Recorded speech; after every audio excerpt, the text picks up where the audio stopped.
Assalamualaikum warahmatullahi wabarakatuh. Selamat pagi para pemirsa dan hadirin semuanya. Selamat datang di podcast Berbenihan Hortikultura. Pada kesempatan kali ini kita akan berbicara dengan tema ngobrolin mutu panen ilmu. Di episode kali ini kita akan membahas salah satu profesi dari dunia pertanian yang sangat berperan dalam peningkatan produksi pertanian, yaitu pengawas benih pertanian atau PBT. Nah, PBT ini memiliki peran yang sangat besar dalam memastikan mutu benih tanaman yang kita gunakan. Baiklah, tidak berpanjang lebar, ikan sepat, ikan gabus, ikan lele. Lebih cepat, lebih bagus, dan tidak bertele-tele. Di tengah-tengah kita sudah hadir pembicara narasumber yang istimewa, yaitu PBT dari Direktorat Perbenihan Hortikultura. Kepada Bu Anissa, selamat pagi. Selamat pagi Pak Irham. Iya, selamat pagi. Terima kasih atas kehadirannya di podcast kali ini. Ya, terima kasih juga undangannya Pak Irham. Iya, ini berbicara tentang PBT nih Bu Anissa. Iya. Mungkin bisa dijelaskan sekaligus perkenalan nih apa itu PBT gitu ya. Silakan. Ya. Terima kasih Pak Irham. Selamat pagi semuanya, saya Anissa Adelia, saya pengawas benih tanaman yang sudah bekerja kurang lebih 7 tahun 7 bulan di Direktorat Perbenihan Hortikultura, dan saya sudah melakukan pekerjaan PBT ini kurang lebih 5 tahun, karena 2 tahun yang lalu saya lulus dari atau ditugaskan untuk belajar mencari ilmu di Solo. Begitu Pak Irham. Mantap, sudah 7 tahun ya untuk berkecimpung di dunia PBT. Iya. Tugas dan fungsi utama PBT itu apa, Mbak Anissa? Ya, untuk tugas dan fungsinya PBT itu merupakan pelaku atau pelaksana dari kebijakan pemerintah, di mana dia bekerja di bidang perbenihan, bisa perbenihan hortikultura, perbenihan pangan, perbenihan perkebunan juga, di mana di situ dia bekerja sebagai pengawas benih tanaman, mengawasi peredaran dan mensertifikasi benih di lapangan, kemudian juga mengawasi penerapan sistem manajemen mutu yang ada di lapangan. Begitu Pak Irham. Wah, luar biasa sekali ini ya tugas dan fungsi dari PBT, memastikan benih yang diproduksi itu benih yang bermutu, yang beredar di masyarakat gitu ya, sampai ya. Nah, kemudian berbicara tentang PBT ini, mungkin Bu Anissa memiliki pengalaman di lapangan terkait dengan tugas ke-PBT-annya ini gimana? Bisa dijelaskan pengalaman-pengalaman selama ini? Ya, kalau pengalaman ada yang lucu, unik, ada yang menyenangkan. Kalau yang lucu, unik itu terutama pada saat koordinasi dengan orang daerah. Kadang kalau misalnya di peraturan kita itu kan kalau pemurnian misalnya itu tidak boleh bercampur dengan varietas lain atau bercampur dengan tanaman lain, famili lain seperti itu. Tapi di lapangan tetap yang namanya kejadian tumpang sari itu pasti ada. Ya, karena produksi benih itu harusnya adalah satu jenis tanaman itu saja yang diproduksi dan diambil benihnya. Namun di lapangan sering kita temui tumpang sari dengan cabai, dengan brokoli seperti itu Pak Irham. Dan gimana pun juga itu kan hak petani, hak pemilik lahan yang mau dijadikan tempat produksi ya.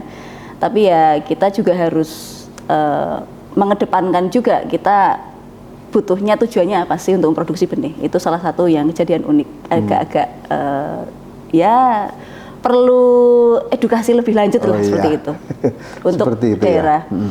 Lalu untuk yang sisi menyenangkannya itu ya saya bisa berbagi ilmu, bisa berbagi sharing gitu dengan PBT daerah yang mana mereka sudah secara teknis itu melakukan setiap hari kegiatan pengawasan benih tanaman di lapangannya. Begitu Pak Irham. Tadi berbicara terkait dengan sertifikasi benih. Ya. Ini salah satu menjadi tugas dari PBT.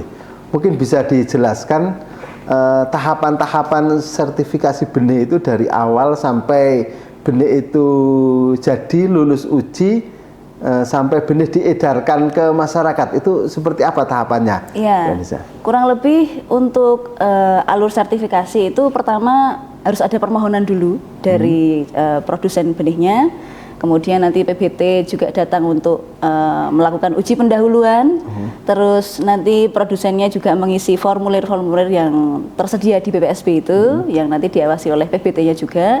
Kemudian setelah ada pemeriksaan pendahuluan, nanti ada pemeriksaan pertama, di mana itu diperiksa biasanya di fase-fase menuju ke generatif.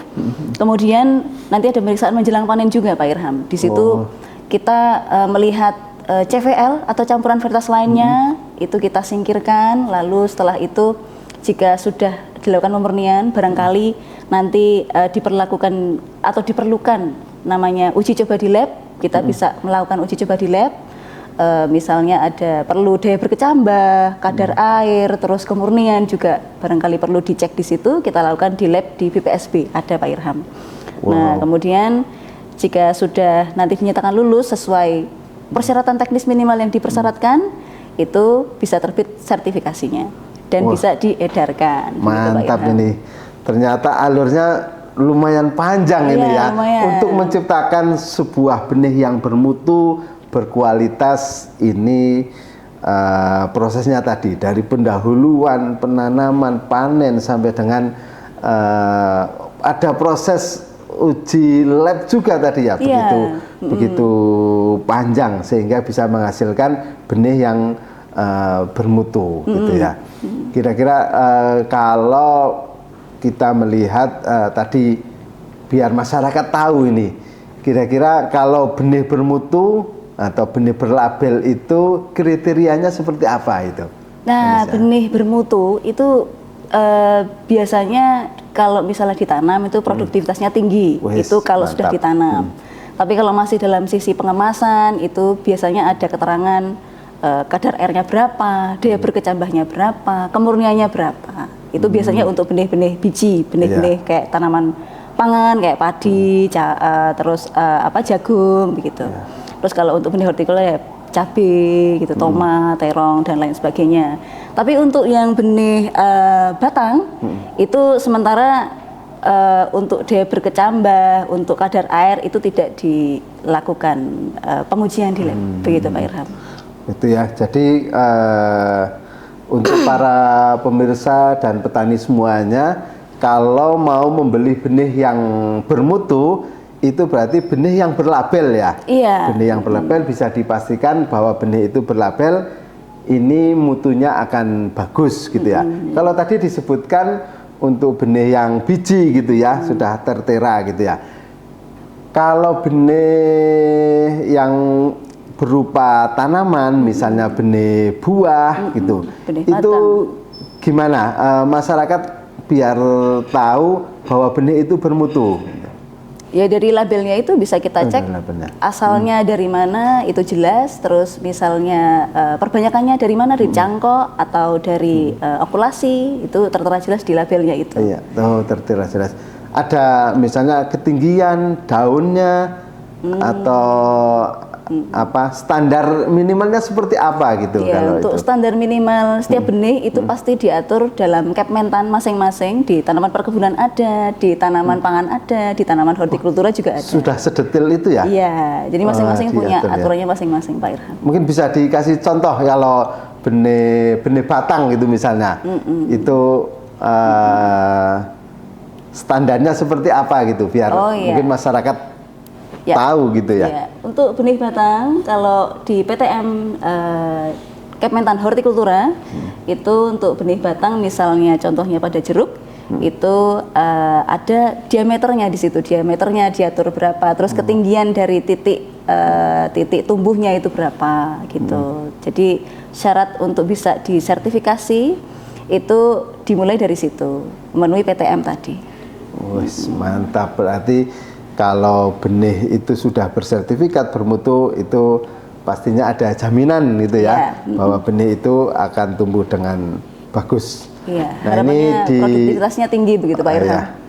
Barangkali di akhir ini adakah apa pesan-kesan ataupun harapan untuk petani dan juga PBT di Indonesia biar ke depan lebih bagus, itu kira-kira apa yang bisa disampaikan dari Bu Anissa? Oh ya, terima kasih. Jadi pesan saya untuk para petani, bagi yang ingin berbudidaya dan menghasilkan tanaman yang baik, produktivitasnya juga tinggi, silakan menggunakan benih yang berkualitas, benih bermutu dan bersertifikat, yang pastinya sudah dijamin oleh pengawas benih tanaman ataupun lembaga sertifikasi manajemen mutu yang di sana sudah menerapkan SMM-nya sendiri. Kemudian untuk para kaula muda atau generasi muda yang pengen berkarir di bidang pertanian, khususnya di bidang pengawas benih tanaman, silakan kalian mengeksplor apa yang menjadi kesukaan kalian di bidang perbenihan, yang dimana di situ jika sudah mencintai sesuatu nanti pasti akan timbul rasa untuk bisa memilikinya, dan nanti pasti bisa, insya Allah bisa berkarir di bidang pengawasan benih tanaman dengan baik. Terima kasih Pak Irham. Mantap sekali, tadi bisa ditarik kalau mencintai sesuatu ya, usahanya pasti lebih, harus usahanya akan lebih. Ini mantap, yang perlu dicatat untuk para petani dan generasi muda di dunia pertanian. Terima kasih untuk teman-teman dan pemirsa semuanya. Barangkali di podcast kali ini kami cukupkan. Burung irian, burung cindrawasih. Cukup sekian dan terima kasih. Wassalamualaikum warahmatullahi wabarakatuh. Waalaikumsalam warahmatullahi wabarakatuh.